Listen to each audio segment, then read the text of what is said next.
Hello friends, welcome back to my channel. ಇವತ್ತು ನಾನು ನಾಟಿ ಕೋಳಿ ಸಾರು ಯಾವ ರೀತಿ ಮಾಡೋದನ್ನ ತೋರಿಸ್ತಾ ಇದ್ದೀನಿ. ತುಂಬಾ ಸಿಂಪಲ್ ಆಗಿ ತೋರಿಸ್ತಾ ಇದ್ದೀನಿ. ಮತ್ತೆ ತುಂಬಾ ಟೇಸ್ಟಿಕರಾದ ನಾಟಿ ಕೋಳಿ ಸಾರು. ಅದಕ್ಕೆ ಬೇಕಾಗುವ ಸಾಮಗ್ರಿಗಳು ನೋಡಿ. 1 kg ನಾಟಿ ಕೋಳಿ ತಗೊಂಡಿದ್ದೇನೆ.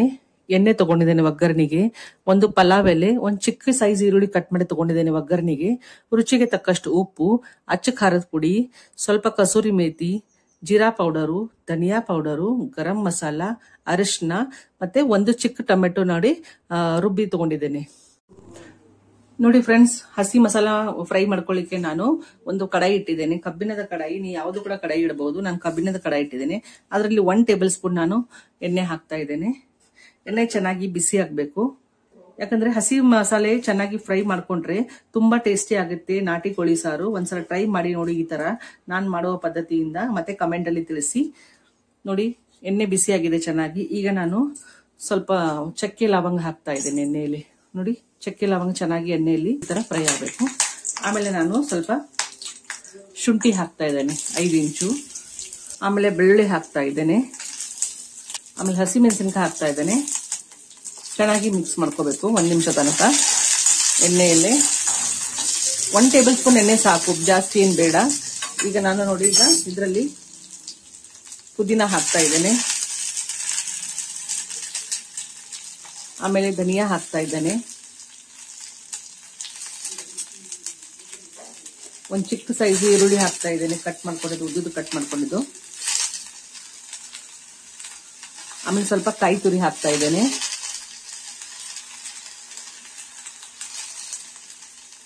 ಆಮೇಲೆ 1 ಟೇಬಲ್ ಸ್ಪೂನ್ ಗಸಗಸೆ ತಗೊಂಡಿದ್ದೇನೆ, ಅದು ಕೂಡ ಹಾಕಿ ಚೆನ್ನಾಗಿ ನಾವು ಕಲರ್ ಚೇಂಜ್ ಆಗೋ ತನಕ ಫ್ರೈ ಮಾಡ್ಕೋಬೇಕು. ಮಸಾಲೆ ಎಲ್ಲ ಈ ತರ ಚೆನ್ನಾಗಿ ಫ್ರೈ ಮಾಡ್ಕೋಬೇಕು.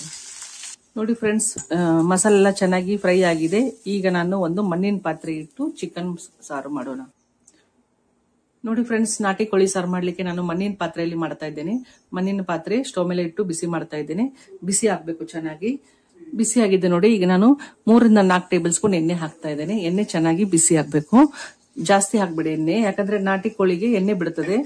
ಅದಕ್ಕೆ ಸ್ವಲ್ಪನೇ ಎಣ್ಣೆ ಹಾಕಿ. ಎಣ್ಣೆ ಚೆನ್ನಾಗಿ ಬಿಸಿ ಆಗ್ಬೇಕು. ಎಣ್ಣೆ ಬಿಸಿ ಆಗಿದೆ. ಈಗ ನಾನು ಒಂದು ಪಲಾವ್ ಎಲೆ ಹಾಕ್ತಾ ಇದ್ದೇನೆ. ಮತ್ತೆ ಒಂದು ಚಿಕ್ಕ ಈರುಳ್ಳಿ ಹಾಕ್ತಾ ಇದ್ದೇನೆ ಫ್ರೈ ಮಾಡ್ಲಿಕ್ಕೆ. ಇದು ಚೆನ್ನಾಗಿ ಎಣ್ಣೆಯಲ್ಲಿ ಈರುಳ್ಳಿ ಮತ್ತೆ ಪಲಾವ್ ಫ್ರೈ ಆಗ್ಬೇಕು. ನೋಡಿ ಫ್ರೆಂಡ್ಸ್, ಈರುಳ್ಳಿ ಚೆನ್ನಾಗಿ ಫ್ರೈ ಆಗಿದೆ. ಈಗ ನಾನು ತೊಳೆದಿಟ್ಟು ನಾಟಿ ಕೋಳಿ ಹಾಕ್ತಾ ಇದ್ದೇನೆ. ನೋಡಿ, ಈ ತರ ಎಲ್ಲ ಚೆನ್ನಾಗಿ ತೊಳೆದಿಟ್ಟಿದ್ದೇನೆ ನಾಟಿ ಕೋಳಿ. ಈ ತರ ಹಾಕ್ಬೇಕು. ಹಾಕಿ ಚೆನ್ನಾಗಿ ಮಿಕ್ಸ್ ಮಾಡಬೇಕು. ಮಿಕ್ಸ್ ಮಾಡಿ ಒಂದು 5 ನಿಮಿಷ ಮುಚ್ಚಿಡ್ಬೇಕು. ಯಾಕಂದ್ರೆ ಚಿಕನ್ ನೀರ್ ಬಿಡುತ್ತದೆ. ಚೆನ್ನಾಗಿ ನೀರ್ ಬಿಟ್ಟ ನಂತರ ಚಿಕನ್ ಟೇಸ್ಟಿ ಬರುತ್ತದೆ. ಈಗ ಎಲ್ಲ ಮಿಕ್ಸ್ ಮಾಡಿ ನಾನು 1-2 ನಿಮಿಷ ಮುಚ್ಚಿಡ್ತೇನೆ. ನೋಡಿ, ಮಣ್ಣಿನ ಪಾತ್ರೆನೇ ನಾನು ಮುಚ್ಚಿಡ್ತೇನೆ. ಒಂದು 5 ನಿಮಿಷ ಮುಚ್ಚಿಡ್ತೇನೆ. ಸಿಮ್ಮಲ್ಲಿ ಇಡಬೇಕು. ನೋಡಿ ಫ್ರೆಂಡ್ಸ್, 5 ನಿಮಿಷ ನಾನು ಚೆನ್ನಾಗಿ ಮುಚ್ಚಿಟ್ಟಿದ್ದೇನೆ. ಈ ತರ ಹೊಗೆ ಬರಬೇಕು. ಅಂದ್ರೆ ಚಿಕನ್ ಅಲ್ಲಿ ನೀರ್ ಬಿಡ್ತದಲ್ಲ, ಆ ನೀರ್ ಸ್ವಲ್ಪ ಹೀರ್ಕೊಂತದೆ. ಆಮೇಲೆ ನಾನು ರುಚಿಗೆ ತಕ್ಕಷ್ಟು ಉಪ್ಪು ಹಾಕ್ತಾ ಇದ್ದೇನೆ. 1 kg ಚಿಕನ್ ಇದೆ, ಇದು ನಾಟಿ ಕೋಳಿ. ಅದಕ್ಕೆ ನಾನು 1.5 ಟೇಬಲ್ ಸ್ಪೂನ್ ಅಷ್ಟು ಉಪ್ಪು ಹಾಕ್ತಾ ಇದ್ದೇನೆ. ಆಮೇಲೆ ಅರಿಶಿನ ಹಾಕ್ತಾ ಇದ್ದೇನೆ. ಉಪ್ಪು ಅರಿಶಿನ ಹಾಕಿ ಚೆನ್ನಾಗಿ ಮಿಕ್ಸ್ ಮಾಡಬೇಕು. ಮಿಕ್ಸ್ ಮಾಡಿ ಮತ್ತೆ 5 ನಿಮಿಷ ನಾವು ಚೆನ್ನಾಗಿ ಮುಚ್ಚಿ ಚೆನ್ನಾಗಿ ಬೇಯಿಸ್ಕೋಬೇಕು. ಉಪ್ಪು ಅರಿಶಿನ ಚೆನ್ನಾಗಿ ಹತ್ತಬೇಕು. ನೋಡಿ, ಇದು ಉಪ್ಪು ಅರಿಶಿನ ಹಾಕಿದ್ದೇನೆ. ಈಗ 5 ನಿಮಿಷ ಮತ್ತೆ ಮುಚ್ಚಿ ಬೇಯಿಸ್ತೇನೆ. ಈ ಕಡೆ ನೋಡಿ, ಮಸಾಲ ನಾನು ತಣ್ಣಗೆ ಮಾಡ್ಲಿಕ್ಕೆ ಇಟ್ಟಿದೆ. ಮಸಾಲ ತಣ್ಣಗಾಗಿದೆ. ಈಗ ನಾನು ಮಿಕ್ಸಿಯಲ್ಲಿ ಪೇಸ್ಟ್ ಮಾಡ್ಕೋತೀನಿ ಮಸಾಲ. ನೋಡಿ ಫ್ರೆಂಡ್ಸ್, ಮಸಾಲ ನಾನು ಚೆನ್ನಾಗಿ ರುಬ್ಕೊಂಡಿದ್ದೇನೆ. ಈಗ ಮಸಾಲ ರೆಡಿ ಆಗಿದೆ. ಈಗ ನಾವು ಚಿಕನ್ ಹತ್ರ ನೋಡೋಣ ಏನಾಗಿದೆ ಅಂತ. ನೋಡಿ ಫ್ರೆಂಡ್ಸ್, ಚಿಕನ್ ಕೂಡ 5 ನಿಮಿಷ ಆಯ್ತು. ನಾನು ಮುಚ್ಚಿಟ್ಟಿದ್ದೇನೆ ಅರಿಶಿನ ಉಪ್ಪು ಹಾಕಿ. ನೋಡಿ, ಚೆನ್ನಾಗಿ ಮತ್ತೆ ನೀರು ಬಿಟ್ಟಿದೆ. ನೋಡಿ, ಈ ತರ ನೀರು ಬಿಡಬೇಕು. ಈಗ ನಾನು ಇದರಲ್ಲಿ ಒಂದು ಚಿಕ್ಕ ಟೊಮೆಟೊ ತಗೊಂಡಿದ್ದೇನೆ. ಟೊಮೆಟೊ ಹಾಕ್ತಾ ಇದ್ದೇನೆ. ಟೊಮೆಟೊ ಕೂಡ 1-2 ನಿಮಿಷ ನಾವು ಮಿಕ್ಸ್ ಮಾಡಿ ಮುಚ್ಚಿಡಬೇಕು. ಅಂದ್ರೆ ಟೊಮೆಟೊ ಕೂಡ ನೀರು ಬಿಡ್ತದೆ, ಮತ್ತೆ ಮಿಕ್ಸ್ ಆಗುತ್ತೆ. ಈ ತರ ಮಿಕ್ಸ್ ಮಾಡಿ ಒಂದು 5 ನಿಮಿಷ ಮತ್ತೆ ಮುಚ್ಚಿಡಬೇಕು. ಮುಚ್ಚಿ ಬೇಯಿಸ್ಬೇಕು. ನೋಡಿ ಫ್ರೆಂಡ್ಸ್, ಟೊಮೆಟೊ ಕೂಡ 5 ನಿಮಿಷ ನಾನು ಮುಚ್ಚಿ ಬೇಯಿಸಿದ್ದೀನಿ. ಈಗ ನಾನು ಪೌಡರ್ ಮಸಾಲ ಹಾಕ್ತಾ ಇದ್ದೀನಿ. ಪೌಡರ್ ಮಸಾಲ ಅಂದ್ರೆ ಧನಿಯಾ ಪೌಡರು 1 ಟೇಬಲ್ ಸ್ಪೂನ್ ಧನಿಯಾ ಪೌಡರ್ ಹಾಕ್ತಾ ಇದ್ದೇನೆ. ನೋಡಿ, ಗರಂ ಮಸಾಲ ಹಾಕ್ತಾ ಇದ್ದೇನೆ 1 ಟೇಬಲ್ ಸ್ಪೂನು. ಚಕ್ಕೆ ಲವಂಗ ಹಾಕಿದ್ದೇನೆ, ಆದ್ರೂ ಸ್ವಲ್ಪ ಗರಂ ಮಸಾಲ ಹಾಕ್ತಾ ಇದ್ದೇನೆ. ಮತ್ತೆ ಒಂದು ಅರ್ಧ ಟೇಬಲ್ ಸ್ಪೂನ್ ಜೀರಾ ಪೌಡರು, ಮತ್ತೆ 1.5 ಟೇಬಲ್ ಸ್ಪೂನು ಅಚ್ಚ ಖಾರದ ಪುಡಿ ಹಾಕಿ ಚೆನ್ನಾಗಿ ಮಿಕ್ಸ್ ಮಾಡಬೇಕು. ಮಿಕ್ಸ್ ಮಾಡಿ ಚೆನ್ನಾಗಿ ನೀರೆಲ್ಲ ಆವಿ ಎಣ್ಣೆ ಬರಬೇಕು ತನಕ ಬೇಯಿಸಬೇಕು. ನಾವು 5 ರಿಂದ 6 ನಿಮಿಷ ಈ ತರ ಬೇಯಿಸ್ಕೊಂಡ್ರೆ ಎಣ್ಣೆ ಬಿಡ್ತದೆ ನೋಡಿ. ಈಗ ನಾನು ಎಲ್ಲವೂ ಹಾಕಿ ಪೌಡರ್ ಮಸಾಲ ಹಾಕಿ ಮಿಕ್ಸ್ ಮಾಡಿದ್ದೇನೆ. ಮತ್ತೆ 5 ರಿಂದ 6 ನಿಮಿಷ ಮುಚ್ಚಿಡ್ತೇನೆ. ಸಿಮ್ಮಲ್ಲೇ ಇಟ್ಟೆ ಬೇಯಿಸಬೇಕು, ಫಾಸ್ಟ್ ಇಡಬೇಡಿ, ಎಣ್ಣೆ ಬಿಡಲ್ಲ ಅದಕ್ಕೆ ಫಾಸ್ಟ್ ಇಟ್ರೆ. ನೋಡಿ ಫ್ರೆಂಡ್ಸ್, 5 ನಿಮಿಷ ಆಗಿದೆ ನೋಡಿ, ಎಷ್ಟು ಚೆನ್ನಾಗಿ ಎಣ್ಣೆ ಬಿಡ್ತಾ ಇದೆ ಸೈಡಿಗೆ. ಈ ತರ ಎಣ್ಣೆ ಬಿಡಬೇಕು. ನಾನೀಗ ರುಬ್ಕೊಂಡಿದ್ದ ಹಸಿ ಮಸಾಲ ಅದು ಕೂಡ ಹಾಕ್ತಾ ಇದ್ದೇನೆ.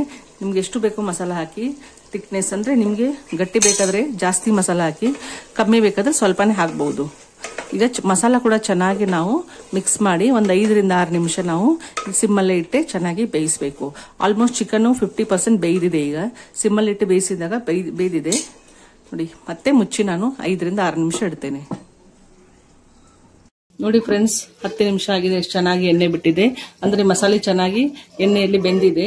ಸೈಡಿಗೆ ಈ ತರ ಎಣ್ಣೆ ಬಿಡಬೇಕು ನೋಡಿ, ಈ ತರ ಎಣ್ಣೆ ಬಿಡಬೇಕು. ಎಣ್ಣೆ ಬಿಟ್ಟಿದೆ ಅಂದ್ರೆ ಮಸಾಲ ಚಿಕನ್ ಅಲ್ಲಿ ಚೆನ್ನಾಗಿ ಬೆಂದು ಎಣ್ಣೆ ಬಿಡ್ತಾ ಇದೆ. ಈ ತರ ಬಿಟ್ಟಿದ್ರೆ ತುಂಬಾ ಟೇಸ್ಟಿ ಆಗುತ್ತೆ. ಈಗ ನಾನು ಇದರಲ್ಲಿ ನಮಗೆ ಗ್ರೇವಿ ಮಾಡ್ಬೇಕಲ್ಲ, ಎಷ್ಟು ಬೇಕಷ್ಟು ನಾವು ಬಿಸಿನೀರು ಹಾಕ್ಬೇಕು. ತಣ್ಣೀರು ಹಾಕ್ಬೇಡಿ, ತಣ್ಣೀರು ಹಾಕಿದ್ರೆ ಟೇಸ್ಟ್ ಕಮ್ಮಿ ಆಗುತ್ತೆ. ಬಿಸಿನೀರು ಒಂದ್ ಸೈಡ್ ಬಿಸಿನೀರು ಇಟ್ಟಿದ್ದೇನೆ ನಾನು ಬಿಸಿ ಮಾಡ್ಲಿಕ್ಕೆ ನೋಡಿ.